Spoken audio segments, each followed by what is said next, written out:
Oi, gente, tudo bom? Nossa aula de hoje é sobre o quentismo.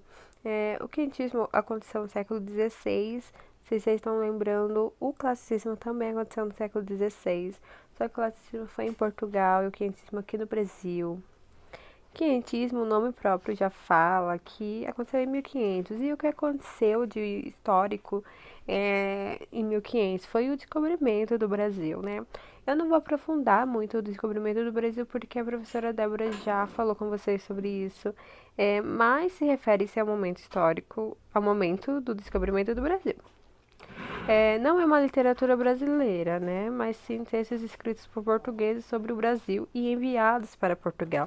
Então não tem brasileiros escrevendo, é somente portugueses que estão escrevendo sobre o que eles estão vendo no Brasil, sobre o que está acontecendo no Brasil. É importante vocês lembrarem que o quinhentismo não é uma escola literária, ele é mais um momento literário que aconteceu. Ele não pode ser classificado, mas ele está lá na linha do tempo nossa, porque ele foi muito importante para que foi a primeira manifestação literária do Brasil, teoricamente.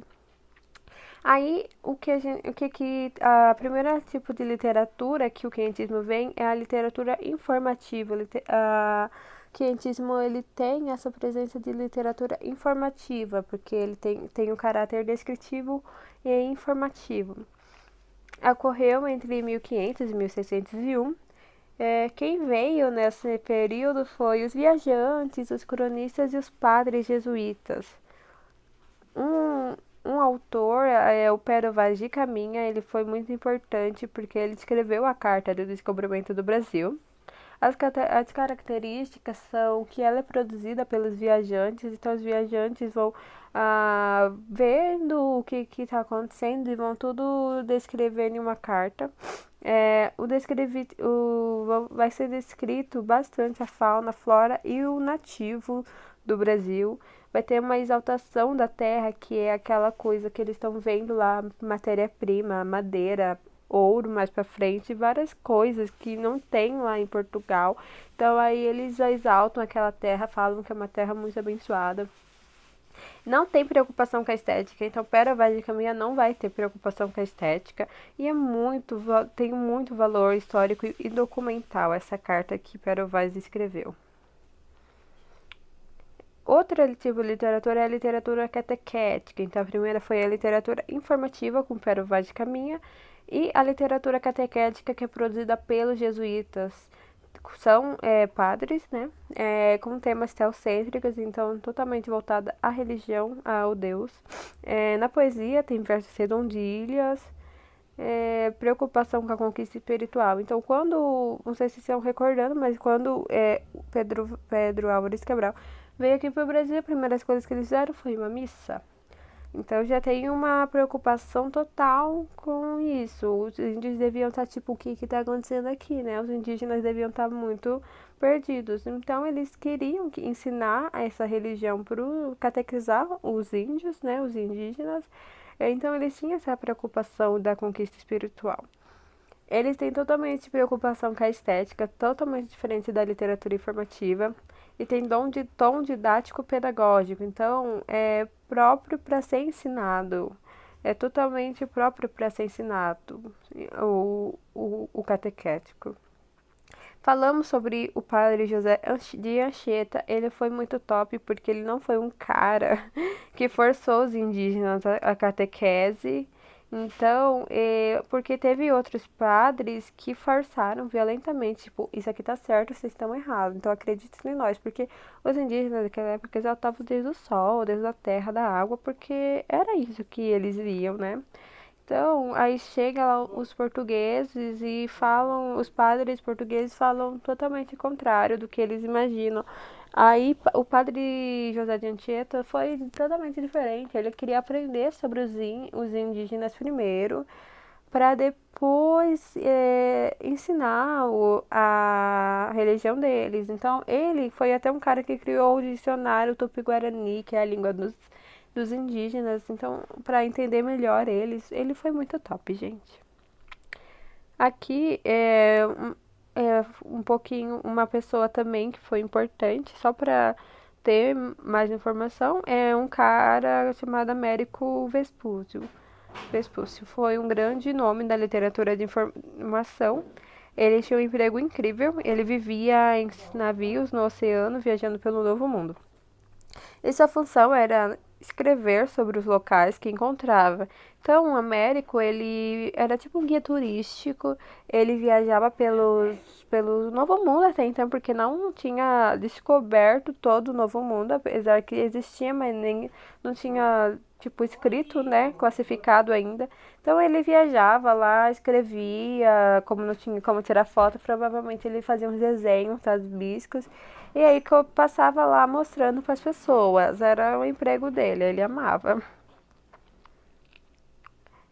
Eu vou ler agora um trecho da carta de Caminha para vocês se relacionarem, porque Carminha ele foi bem importante. A carta foi direcionada para o rei Dom Manuel, que até então era o rei de Portugal, sobre o achamento do Brasil. Ele começa assim: Senhor, posto que o capitão Mor, esse capitão Mor é Pedro Álvares Cabral, dessa vossa frota, e assim os outros capitões se escrevem a vossa alteza, a nova do achamento dessa vossa terra nova, que se ora nessa navegação achou, não deixarei de também dar disso minha conta. Há horas de véspera ouvemos visto de terra, isto é, primeiramente de um grande monte, muito alto e redondo, de outras serras mais baixas ao sul dele, e de terra chã, terra plana, com grandes alvoredos, ao qual monte alto o capitão pôs o nome de Monte Pascoal, e a terra de Vera Cruz. E dali ouvemos vistas de homens que andavam pela praia. De 7 ou 8 segundos, os navios pequenos disseram por acharem primeiro a feição deles é serem pardos, maneira de avermelhados, de bons rostos e bons narizes, bem feitos. Andam nus, sem nenhuma cobertura, nem estimam nenhuma coisa, cobrir, nem mostrar suas vergonhas, que é os órgãos sexuais deles. Estão acerca disso com tanta inocência como tem de mostrar o rosto. Por que ele escreve assim? Por causa que, imagine, os portugueses que não podiam nem ter um ombrinho de fora, totalmente coberto. Chegar lá no Brasil e ver o pessoal todo sem roupa era uma coisa muito surpresa, muito surpreendente, escandalosa para eles.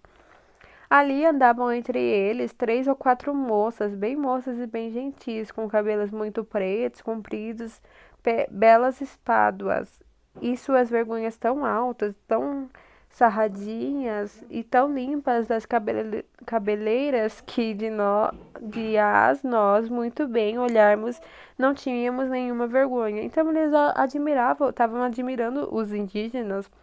Eles acharam eles pessoas muito bonitas, muito limpas, até porque os portugueses até não tomavam tanto banho assim, os indígenas que ensinaram eles. Então, eles amaram eles.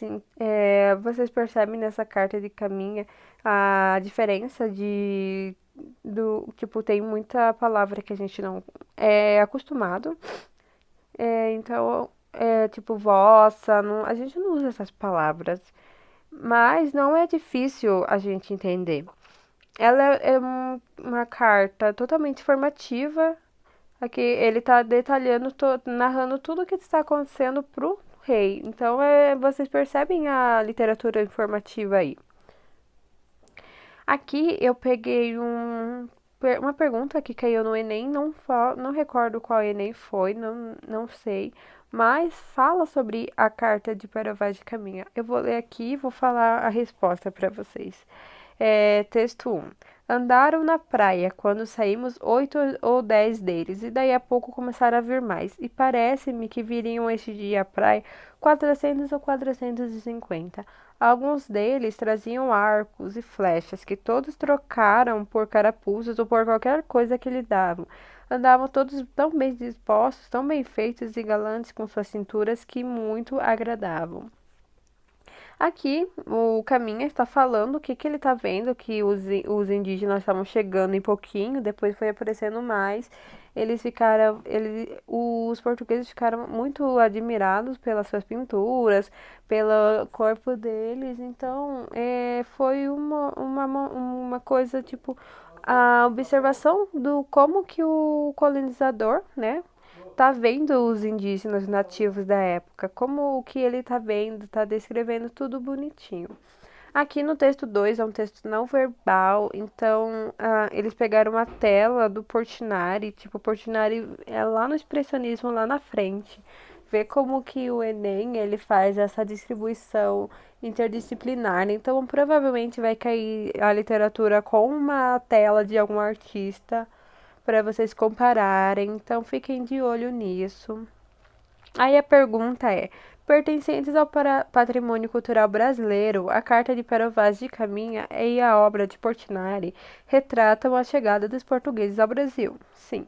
Da leitura dos textos constata-se que a Carta de Pero Vaz de Caminha representa uma das primeiras manifestações artísticas dos portugueses em terra brasileira e preocupa-se apenas com a estética literária. Tá totalmente errada, gente. Pero Vaz de Caminha não tem preocupância com a estética literária. Nada a ver. A tela de Portinari retrata indígenas nus com corpos pintados, cuja grande significação é a afirmação da arte acadêmica brasileira e a concentração de uma linguagem moderna. Não, também não é certo. Está certo que ele foi pintado, tipo, aqui tem os indígenas olhando o navio grandão, mas essa tela, ela não tem uma afirmação de arte acadêmica brasileira. Não, ela tem uma acadêmica brasileira, mas ela não tem questão da linguagem moderna, tipo, é uma coisa bem antiga. C. A carta, como testemunho histórico político, mostra o olhar do colonizador sobre a gente da terra, e a pintura destaca, em primeiro plano, a inquietação dos nativos. D. As duas produções, embora usem linguagens diferentes, verbal e não verbal, cumprem a mesma função social e artística, não cumprem. Uma é totalmente diferente da outra. E a pintura e a carta de Caminha são manifestações de grupos étnicos diferentes, produzidas em um mesmo momento histórico, retratando a colonização. A pessoa poderia confundir com a de verdade, mas só que não é. Aí é a letra C, a resposta certa. A carta, como testemunho histórico-político, mostra o olhar do colonizador sobre a gente da terra, e a pintura destaca, em primeiro plano, a inquietação dos nativos.